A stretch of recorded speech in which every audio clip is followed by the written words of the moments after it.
Почитувани, добар ден. Гостин во неделното интервју на Радио Слободна Европа е председателот на Социјалдемократскиот сојуз на Македонија, господинот Зоран Заев. Господине Заев, дали стравувате од меѓуетнички конфликт, имајќи ги предвид последните случувања? Меѓуетнички безбедна Македонија мислам дека никогаш и порано не била. Зошто? Заради тоа што народот е гарант и чувар на мирот и стабилноста и тоа искрено, исконски, колку што верувам дека е така, од сето она што го имам како мои информации, комуникации кои што постојат во оваа голема партија и слично. Знаете, дури и граничните премини не учеа во училиште, може ги чуваат полицајци, армијата или слично, но најмногу го чува локалното население кое што живее тоа таму. Така да во тоа светло и тоа го зборувам. Граѓаните денеска заедно се сплотени во оваа битка за слобода и демократија, надевајќи се на поквалитетен живот кој што во иднина треба да се појави за сите, императив во потребите на секое семејство, без разлика дали е македонско, албанско, турско, ромско, е спокојот на семејството, извесната иднина на децата, она кое што секако околината околу нас се обезбедува, секако Европа и тоа многу квалитетно, ние сме многу далеко. Таа желба верувам дека ги води сите и апсолутно ми дава едно спокојство, но секако мешетари кои што би сакале секогаш на бандитски основи да направат некоја глупост, постоеле и во силно развиените европски земји, не само овде. Затоа верувам дека тоа брзо ќе биде спречено пред се од граѓаните и многу ми е важно, знаејќи дека има големи професионалци во Министерство за внатрешни работи, во армијата наша, кои што пред се и над се име државата наша и тие ќе се завршат професионално и успешно својата работа. Што е тоа што вас лично најмногу ве вознемери од прислушуваните разговори кои што ги имате? Преку селекцијата која што ја правиме за презентација на граѓаните се трудиме да го доловиме токму тоа кое што нас најмногу не раздразнува, а би рекол мене лично ме убеди да го отворам овој процес проектот Вистината за Македонија. Од сите разговори генерално согледав дека овие луѓе кои што ни ја водат нашата земја буквално одлучувале кој ќе е на слобода, кој не, без било какви правни норми или закони. Тие одлучувале кој ќе живее, кој не. Тие одлучувале за тоа кој родител честа и достоинството пред своето дете ќе го задржи, кој не. Гледате како луѓе солзички ронат пред своите деца, токму заради оваа злосторничка банда која што ја води Македонија. Фалело уште дома да ни влезат и да ни ги обесчестат децата. Еве така да го кажам, колку тоа е впечатокот оставен кај мене од тоа што го согледам. И тука е прашањето, можете да молчите и да спиете мирно и да го продолжите животот или не? Или морате да реагирате? Од тука е отварањето на процесот Вистината за Македонија. Од друга страна, претходно направивме се да го поштедиме нашиот народ од оваа катарса, низ која што поминува. Сега веќе од денешен аспект гледам дека е плюс придобивка за Македонија заради тоа што гарантира да не се повтори повеќе во нашата земја. Така да тие беа тие моменти кои што едноставно не само што ја продуцираат врската на опозицијата да биде коректив на власт и да го спречи тоа, туку човечкиот порив. А ја водите опозицијата.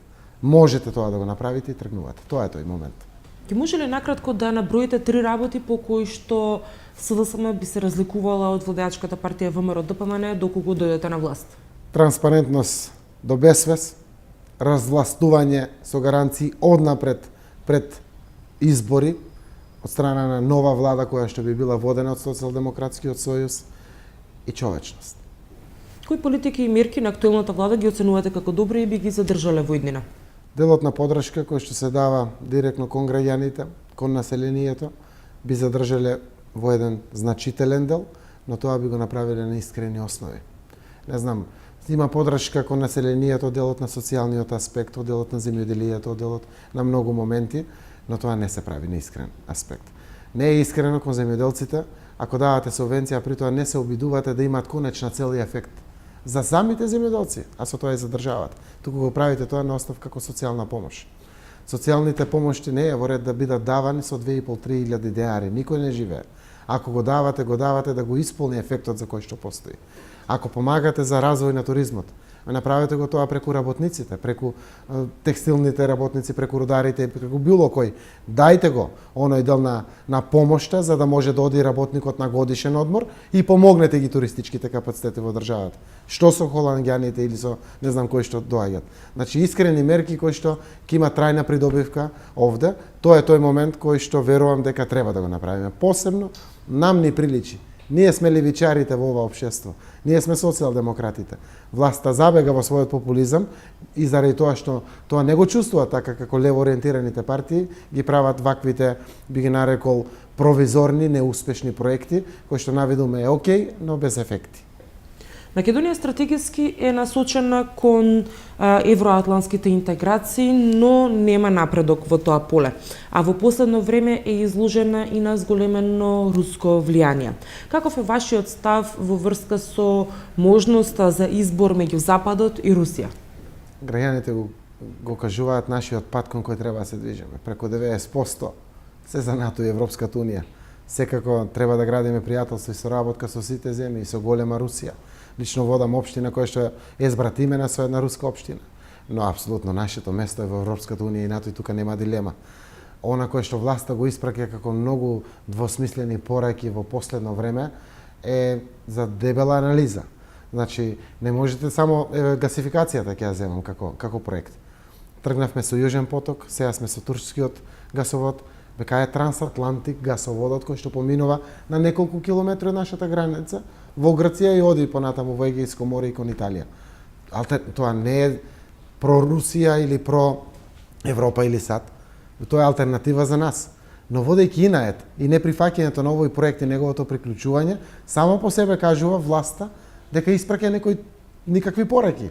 Немаат своја иднина и гледате дека најверојатно заради некој личен интерес. Ако го прашате Владимир Путин, тој ќе ви каже местото на Македонија во НАТО и Европската Унија. Верувам дека е така. Верувам дека е така. Нашето место е таму. Така да јас сум убеден дека ваквите двосмислени чекори кои што ги презема власта дополнително прави хаос во главите на граѓаните и мислам дека е неисправен потек тоа што се случува во делот на неколку проекти кои што апсолутно остават лоша мисла. Дали сметате дека актуелната влада повеќе се доближува кон Русија, а се оддалечува од западните партнери? Не би можел тоа да го кажем, но впечатокот што го остават е така. Дури и да сакат, они не може тоа да го направат. Може да го потврдат само тој впечаток што го остават. Така тоа не се прави така и не може да го направат така. Верувам дека тоа е пред се заради лични интереси и пред се од финансиски карактер кои што се случуваат. Зошто го велам тоа така? Заради тоа што нели кај мене се разговорите. Дали СДСМ доколку дојде на власт би се зафатила сериозно со забрзано решавање на спорот со името со Грција и на кој начин би го сторила тоа? Добро, секако дека би се зафатила заради тоа што ние критикуваме власта дека не прави чекори по оваа работа. Но ме боли македонштината, ме кине како секој македонец.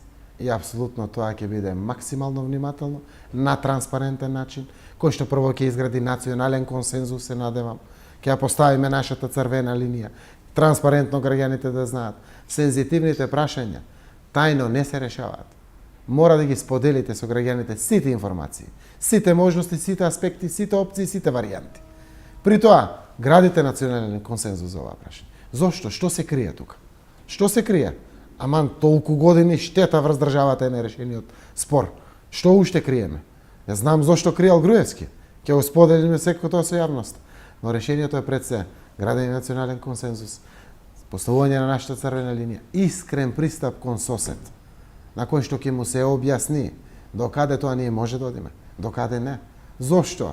Заради тоа што ќе бидеме безвредни. Ако нашата цел е интегрирањето на основ на партнерство со сите европски земји и во НАТО и во Европската Унија, нема да вредиме 5 пари ако сме обесчестени. Ниту ним, ниту нас ќе ни биде тоа од корис.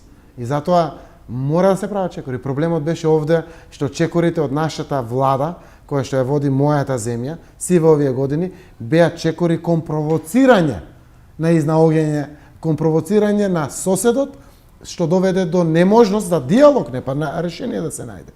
Мора да провоцирате пријателство, кое што ќе го олесни преговарањето и така да го најдете решението.